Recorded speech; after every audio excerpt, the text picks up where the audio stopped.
you. What a remarkable story. Yeah. An extraordinary story.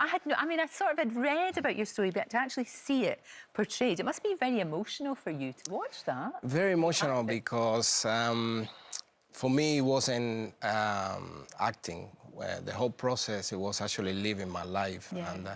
And early on in my life, I developed this defense mechanism so that I don't have to think in the past. And so all of a sudden, I was there in the past, living all these moments again. So it was a bit traumatic. Because you loved street dancing initially as a kid, didn't you? You loved that, but not so much ballet.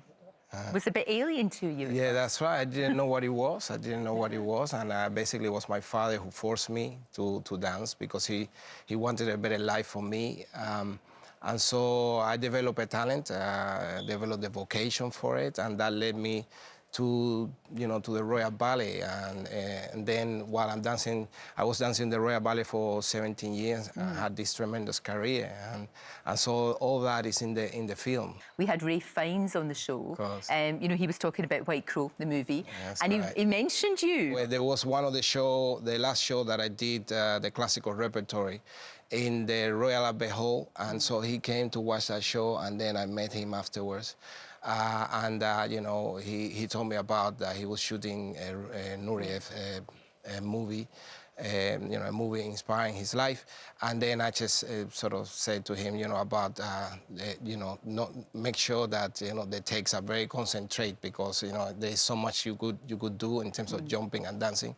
And so I think he took that on board. But, really great guy. And I'm looking forward. I haven't seen the movie. It's really good. Yeah, it's really good. And he said that. He said your advice was absolutely invaluable because he couldn't do 25 takes because nobody, not even you, you're a supreme athlete, not even you could do it 25 times. You broke so many barriers in your career, and you continue to do it. Yeah. You continue to. Well, it's great. I'm somebody who was very optimistic and always liked challenges. Dancing ballet was very big challenge for me. And then once I sort of made it the rank of principal dancer, I thought, what can I do next? And that's why this sort of quest for evolving and sort of to learn, led me to write and led me to act and led me to choreograph. I managed to choreograph for the Royal Ballet two 3-act ballets, and now there is this opportunity.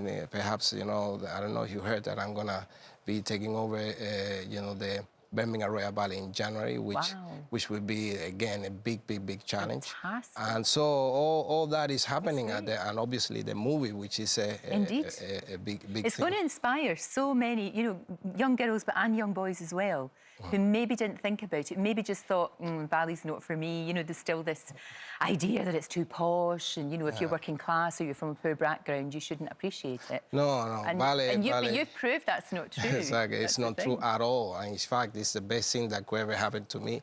Ballet is just a wonderful world, and we're moving on. I think it's more accessibility now, and I think there is all this outreach program that is happening around ballet. And I think in terms ballet, I think is in a better shape and in a better form.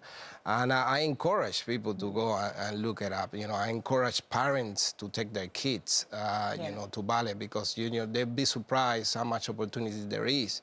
And also, I can only talk about myself in terms of what ballet had done to me, which is just brilliant. Being able to have an amazing career and an amazing life for me and for my family. Long may you continue to do what you do and passing on all of your knowledge and all of your experience to the next generations. I will. Thank you very much.